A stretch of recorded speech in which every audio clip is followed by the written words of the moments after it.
हरियाणा विधानसभा का चुनावी रण सज चुका है। भाजपा और कांग्रेस जैसे दल उम्मीदवारों के नाम अंतिम करने में जुटे हैं। उधर जजपा, बसपा, इनेलो जैसे दल गठबंधन कर चुके हैं, तो कांग्रेस और आम आदमी पार्टी में भी गठबंधन की कोशिशें परवान नहीं चढ़ पाई। सियासी दलों के बीच बनते बिगड़ते समीकरणों के बीच इस चुनाव में कुछ खास सीटों पर सबकी नजरें होंगी। इन सीटों में तोशाम विधानसभा सीट भी शामिल है। यह वही सीट है जहां से हरियाणा के दिग्गज नेता पूर्व मुख्यमंत्री चौधरी बंसीलाल का परिवार चुनाव लड़ता है। बंसीलाल खुद भी यहां से विधायक रहे थे। उनके परिवार से आने वाली किरण चौधरी पिछली बार इस सीट से चुनी गई थी। किरण अब कांग्रेस छोड़कर भाजपा में आ चुकी हैं। भाजपा ने उन्हें राज्यसभा भेज दिया है। आज की इस रिपोर्ट में हम तोशाम सीट की बात करेंगे, इसके चुनावी इतिहास की बात करेंगे यहां से जीते उम्मीदवारों की, पिछले चुनाव में इस सीट पर क्या हुआ था, इस बार कैसे समीकरण बन रहे हैं, यह भी जानेंगे। इसको लेकर के हम आपको थोड़ा पीछे लेकर के चलते हैं। बात 1966 की। साल 1966 में हरियाणा राज्य के गठन के बाद राज्य में पहला विधानसभा चुनाव 1967 में हुआ। साल 1967 में जब हरियाणा का पहला विधानसभा चुनाव हुआ, तब तोशाम विधानसभा सीट से बंसीलाल को जीत मिली।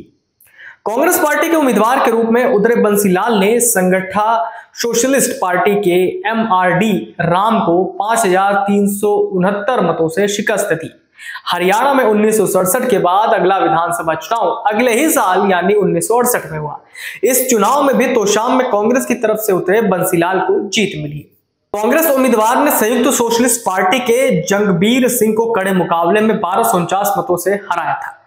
इसी चुनाव के बाद बंसीलाल ने हरियाणा के मुख्यमंत्री की कुर्सी संभाली। अब आता है 1972 का हरियाणा विधानसभा चुनाव, जब तोशाम में दो दिग्गजों की सियासी भिड़ंत हुई।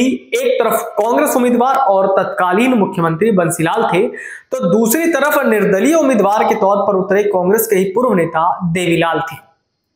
नतीजे आए तो बंसीलाल 20,494 मतों से विजयी हुए। चौधरी देवीलाल को हार का सामना करना पड़ा। कहा जाता है कि इस हार के बाद चौधरी देवीलाल ने राजनीति से संन्यास तक का मन बना लिया था। हालांकि बाद में वो उपचुनाव जीतकर विधानसभा पहुंचे।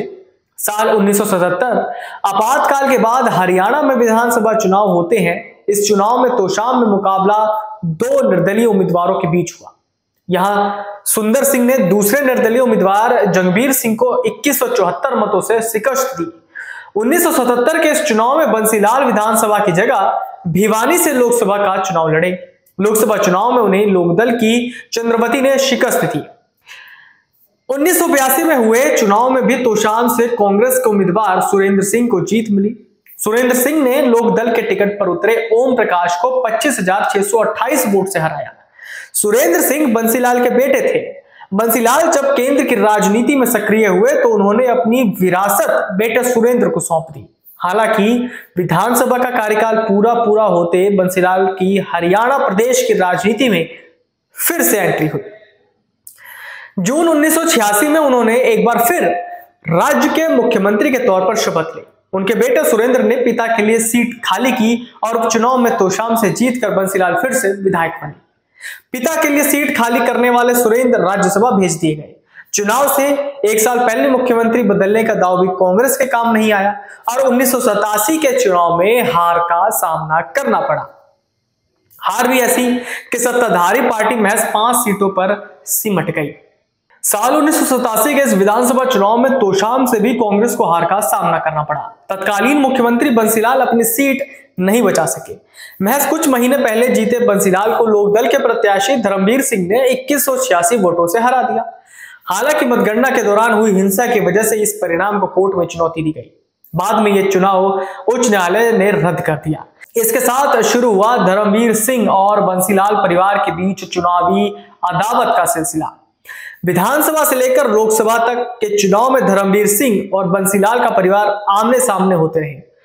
1989 के लोकसभा चुनाव में एक बार फिर धर्मवीर और बंसीलाल के बीच मुकाबला हुआ। धर्मवीर जनता दल के टिकट पर पूर्व मुख्यमंत्री व कांग्रेस प्रत्याशी चौधरी बंसीलाल के सामने थे। यहां धर्मवीर को 1,57,330 वोटों से हार झेलनी पड़ी। 1991 का विधानसभा चुनाव आते आते बंसीलाल और धर्मवीर दोनों के लिए बहुत कुछ बदल चुका था। बंसीलाल अपनी पार्टी बना चुके थे। पार्टी का नाम था हरियाणा विकास पार्टी। दूसरी तरफ सुरेंद्र सिंह जनता दल छोड़कर कांग्रेस में आ चुके थे। 1991 के विधानसभा चुनाव में तोशाम सीट पर हरियाणा विकास पार्टी के उम्मीदवार के तौर पर उतरे बंसीलाल ने कांग्रेस उम्मीदवार धर्मवीर को 12,765 मतों से हरा दिया।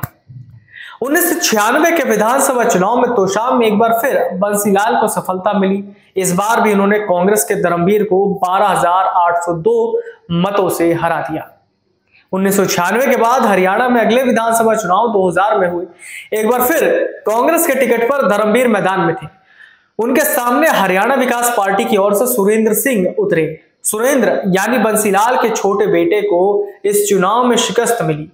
ये वही सुरेंद्र है जिन्होंने 1986 में पिता के लिए तोशाम सीट खाली की थी।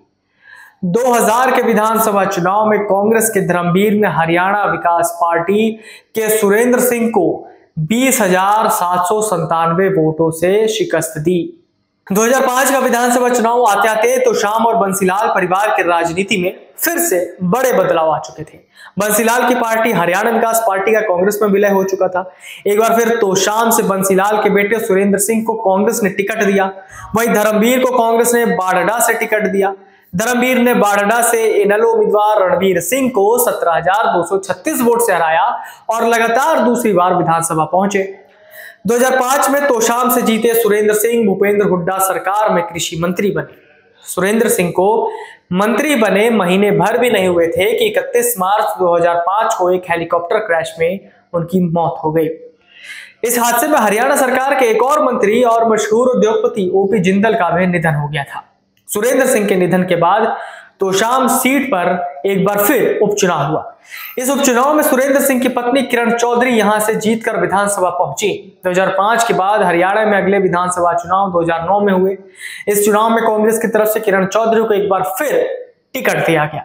इनेलो ने कर्नल गजराज सिंह को चुनाव मैदान में उतारा। 2009 में कांग्रेस उम्मीदवार किरण को 46,107 मतों से एक बड़ी जीत मिली।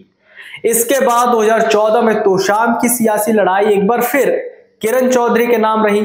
कांग्रेस के टिकट पर उतरी किरण ने इनेलो प्रत्याशी कमला रानी को 19,741 मतों के अंतर से शिकस्त दी।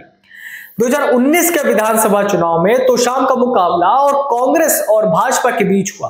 कांग्रेस ने किरण चौधरी को तो भाजपा ने शशि रंजन परमार को तोशाम सीट से उम्मीदवार बनाया। इस चुनाव में किरण ने शशि रंजन को 18,059 वोटों के अंतर से परास्त कर दिया।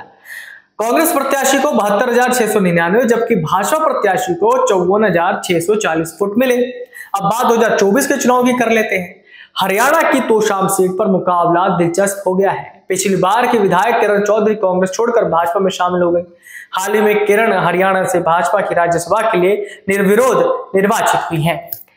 किरण के राज्यसभा में जाने के बाद उनकी बेटी और पूर्व सांसद श्रुति चौधरी पहली बार तोशाम से विधानसभा चुनाव में उतरी हैं।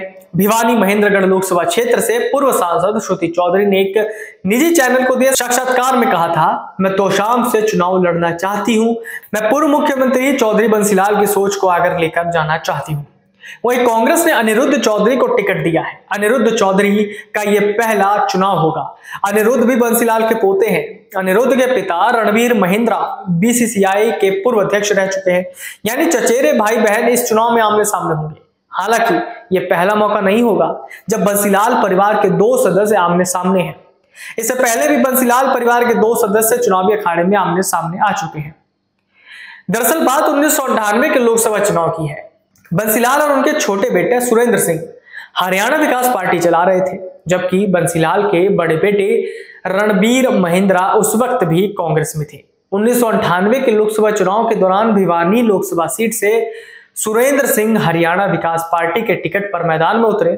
कांग्रेस ने उनके बड़े भाई रणवीर महिंद्रा को भिवानी सीट से टिकट दे दिया था।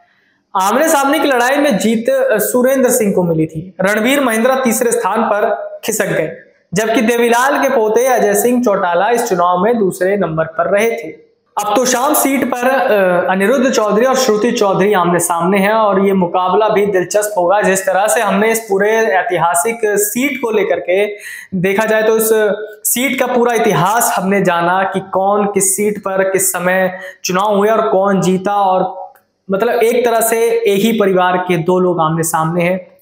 अब किसको जीत मिलती है और किसको हार, ये तो आने वाले वक्त में पता ही चल जाएगा। तब तक के लिए नमस्कार। अगर आप ये वीडियो YouTube पर देख रहे हैं तो हमारे चैनल को सब्सक्राइब करें और बेल आइकन को दबाना ना भूलें। अगर आप Facebook पर ये वीडियो देख रहे हैं तो हमारे पेज को लाइक करें।